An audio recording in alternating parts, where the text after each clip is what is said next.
My dear brethren, it is a Mes joy chers frères, c'est une joie pour moi de participer avec vous à cette réunion mondiale de la prêtrise de Dieu. tonight Ce soir, je vais parler de la préparation dans la prêtrise, both our own, de notre préparation that which we help. et de celle que nous aidons à assurer aux autres. Most of us must wonder, La plupart d'entre nous se demandent parfois, am I prepared for this suis-je assignment? préparé pour cette tâche dans la prêtrise? My answer is, Je vous réponds, oui, vous avez été préparé. my purpose today is to Mon help propos aujourd'hui est de vous aider à prendre conscience de cette préparation draw courage from it.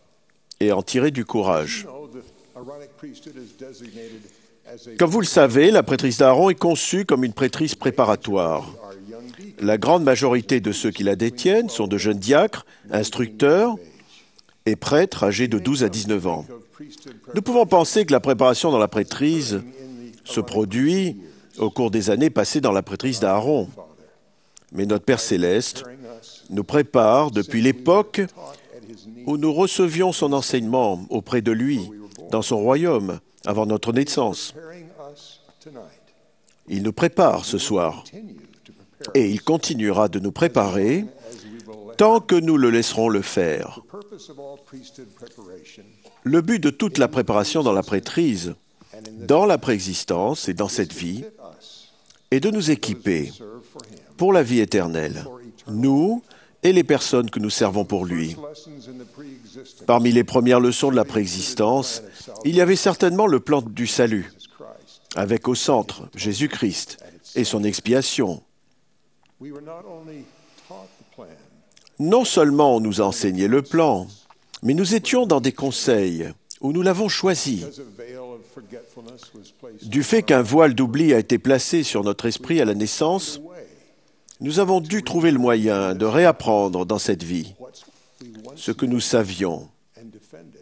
et avons défendu autrefois. Preparation in this life, Une partie de notre préparation dans cette vie a consisté à trouver cette vérité précieuse, and then recommit to it. afin de pouvoir nous réengager vis-à-vis d'elle par alliance. Faith, Cela requiert de la foi, de l'humilité courage, et du courage part, de notre part, as well as help from people ainsi que l'aide de gens qui avaient trouvé la vérité shared it with us. et qui nous l'ont ensuite fait connaître. Parents, Il a pu s'agir de parents, de missionnaires ou d'amis.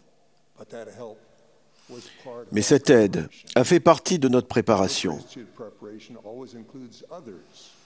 Notre préparation dans la prêtrise comporte toujours d'autres personnes qui ont été précédemment préparées pour nous, donner la possibilité d'accepter l'Évangile, puis By keeping de choisir de respecter des alliances into our hearts afin de les assimiler jusqu'au fond de notre cœur. eternal life Pour que nous nous qualifions pour la vie éternelle, il faut que notre service ici-bas with all our heart inclut que nous nous efforcions de tout notre cœur, de tout notre esprit et de toutes nos forces de préparer d'autres personnes à retourner auprès de Dieu avec nous. part of the priesthood preparation we'll have in this life Ainsi, la préparation dans la prêtrise que nous aurons dans cette vie consistera, entre autres, en occasion de servir et d'instruire les autres. wise Elle pourra consister à être instructeur dans l'Église, des pères sages et aimants, des membres d'un collège et des missionnaires pour le Seigneur, Jésus-Christ. offer the opportunities Le Seigneur nous donnera les occasions, prepared mais cela dépendra de nous d'être préparés ou non. intent tonight Mon propos ce soir est d'indiquer certains des choix déterminants nécessaires à la réussite de la préparation dans la prêtrise. good choices both by the person trained Pour que la personne qui forme and trained et celle qui est formée fassent de bons choix, some understanding il faut une certaine compréhension de la manière dont le Seigneur prépare ses serviteurs qui détiennent la prêtrise. young and old Premièrement, il appelle des gens, jeunes et vieux, qui peuvent paraître à des yeux profanes, et même à leurs propres yeux, faibles et simples. and simple. The Lord can turn those Le Seigneur peut faire de ces faiblesses apparentes des points forts. that will change the way the wise Le fait d'en être conscient change la façon dont le dirigeant sage choisit de former. and it can change how the priest Et cela peut aussi changer la façon dont le détenteur de la prêtrise réagit aux occasions de progresser qui lui sont offertes. Let's consider some examples.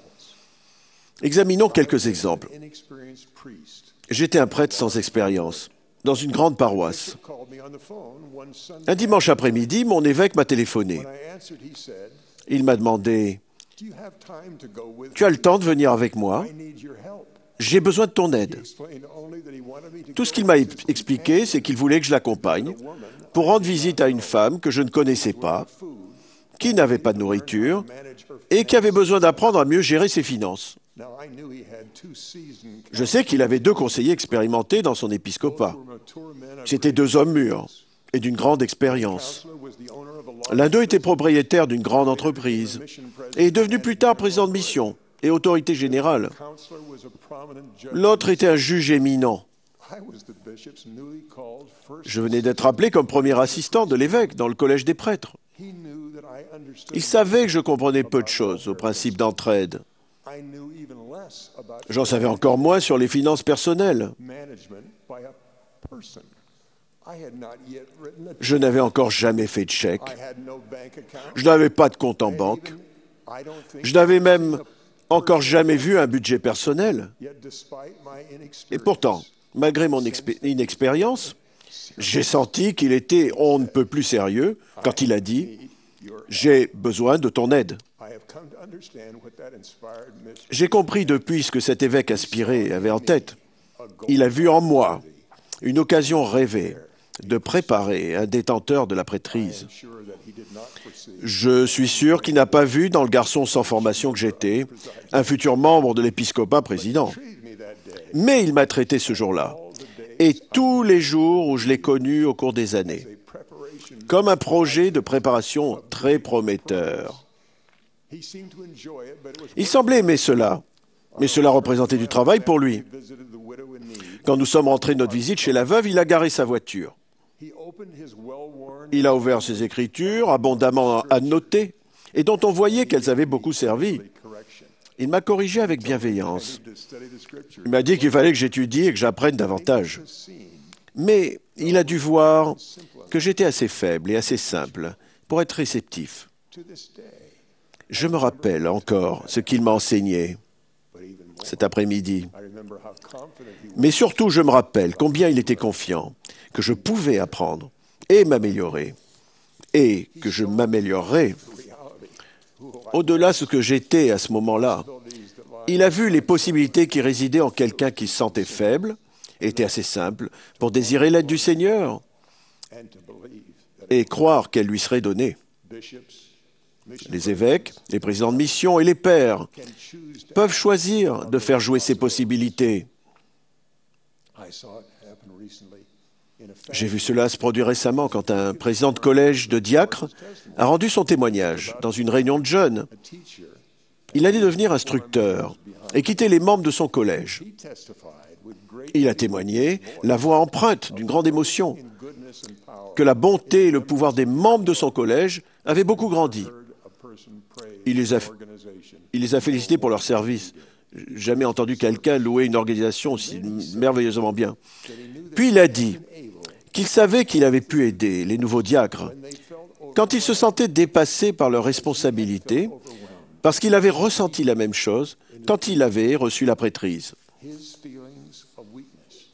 Sa conscience de sa faiblesse l'avait rendu plus patient, plus compréhensif, et par conséquent plus à même de fortifier et de servir les autres.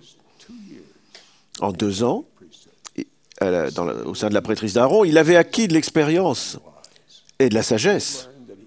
Il avait appris qu'il avait été aidé, en tant que président de collège, par le souvenir vif de ses propres besoins, quand il avait 2 ans de moins.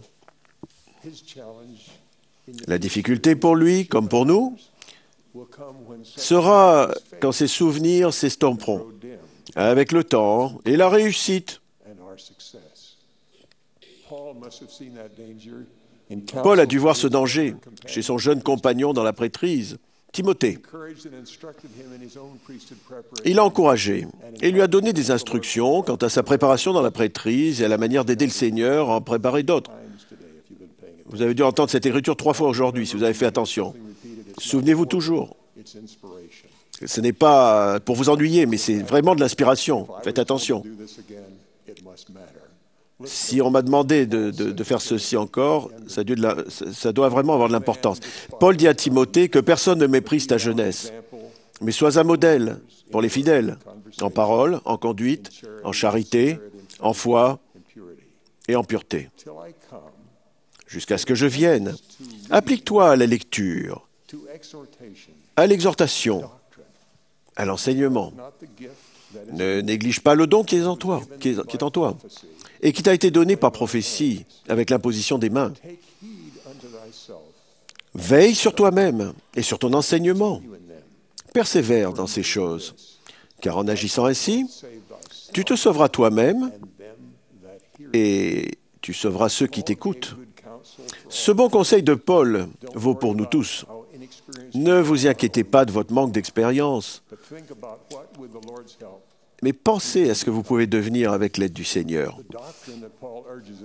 L'enseignement auquel Paul nous exhorte à nous appliquer dans notre préparation, dans la prêtrise et la parole du Christ, il nous exhorte ainsi à nous qualifier pour recevoir le Saint-Esprit.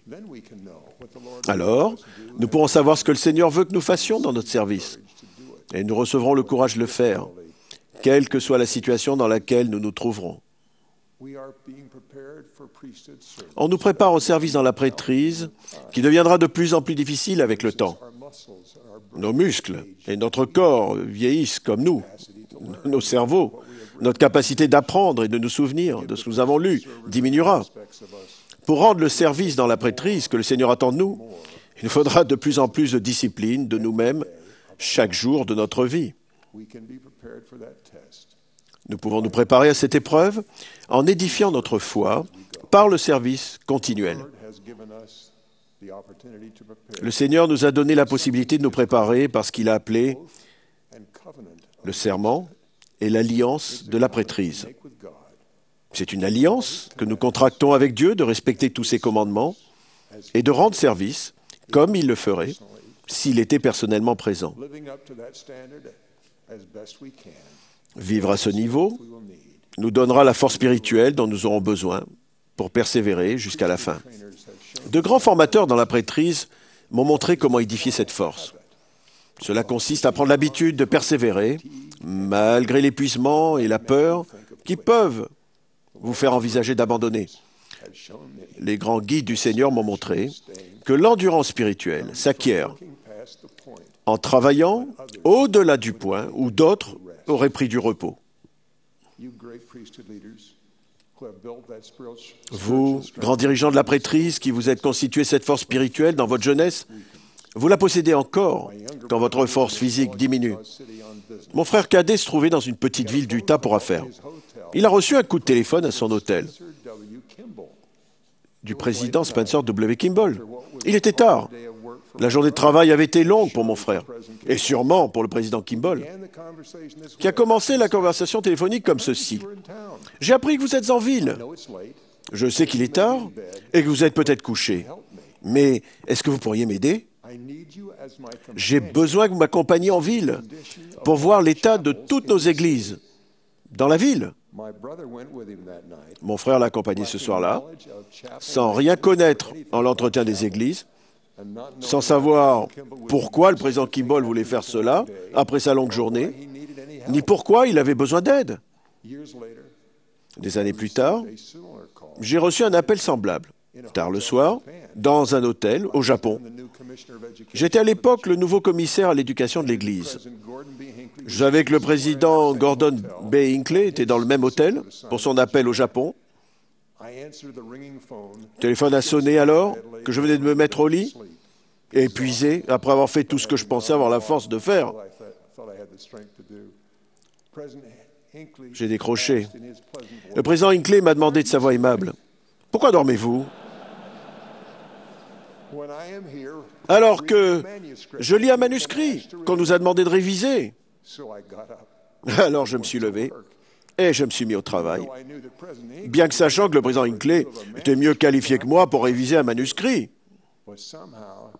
Mais il m'a donné le sentiment qu'il avait besoin de mon aide. À la fin de presque chaque réunion, le président Monson demande au secrétaire de la première présidence Est-ce que je suis à jour de mon travail? Et il sourit toujours quand le secrétaire lui répond « Oui, Président, vous êtes à jour ». Le sourire satisfait du président Monson m'adresse un message. Il me fait me demander « Y a-t-il quelque chose de plus que je puisse faire dans mon appel ?» Alors, je retourne dans mon bureau pour travailler.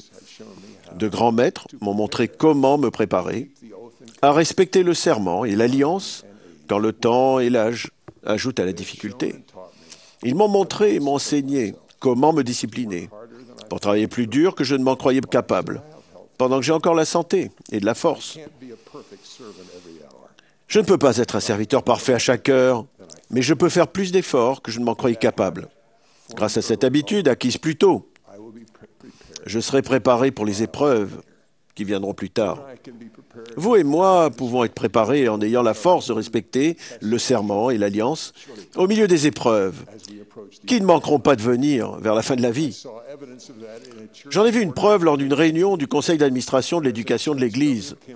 Le président Spencer W. Kimball avait donné des années de service, tandis qu'il subissait une série de problèmes de santé que seul Job pourrait comprendre.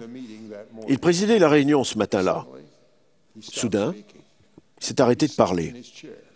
Il s'est affaissé sur sa chaise. Ses yeux sont fermés. Sa tête est tombée sur sa poitrine. J'étais assis à côté de lui.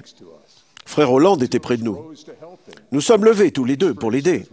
Inexpérimentés comme nous l'étions, nous avons décidé de le porter.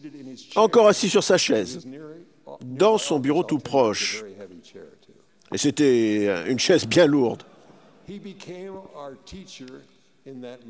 Dans ce moment où il était en grande détresse, il nous a donné une leçon.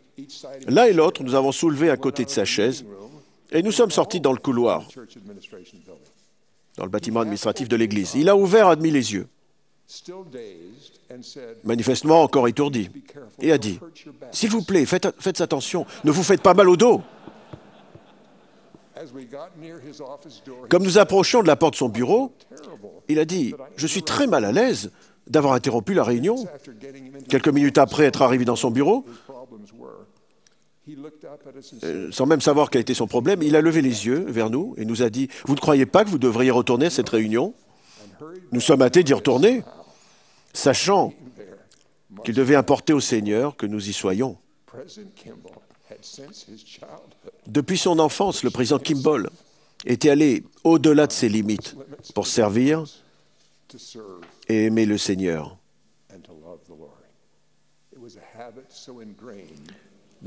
Cette habitude était devenue une seconde nature, si bien qu'elle était là quand il en avait besoin. Il était préparé. Ainsi, il a été en mesure de nous enseigner, de nous montrer comment être préparé à respecter le serment et l'alliance de la prêtrise par une préparation constante au cours des années, en faisant appel à toute notre force dans des tâches pouvant sembler petites et aux petites conséquences. Ma prière est que nous respections nos alliances de la prêtrise afin de nous qualifier, nous et toutes les personnes que nous sommes appelés à former pour la vie éternelle. Je vous promets que si vous faites tout ce que vous pouvez, Dieu accroîtra votre force et votre sagesse. Il vous fera mûrir. Je vous promets que ceux que vous formez et pour lesquels vous formez un exemple réussiront. Je témoigne que Dieu le Père vit et qu'il vous aime. Il vous connaît. Lui et son Fils ressuscité, glorifié, Jésus-Christ, sont apparus à un garçon sans expérience, Joseph Smith. Ils lui ont confié le rétablissement de la plénitude de l'Évangile et de la véritable Église. Ils l'ont encouragé quand il en avait besoin. Ils lui ont fait sentir une réprimande empreinte d'amour quand elle l'abaisserait afin de l'élever. Ils l'ont préparé et ils nous préparent afin que nous ayons la force d'œuvrer pour obtenir la gloire céleste, qui est le but et la raison d'être de tout service dans la prêtrise. Je vous donne ma bénédiction. Vous serez à même de reconnaître les magnifiques possibilités que Dieu vous a données en vous appelant et en vous préparant à son service et au service d'autrui. Au nom de notre chef et de notre maître aimant, Jésus-Christ. Amen.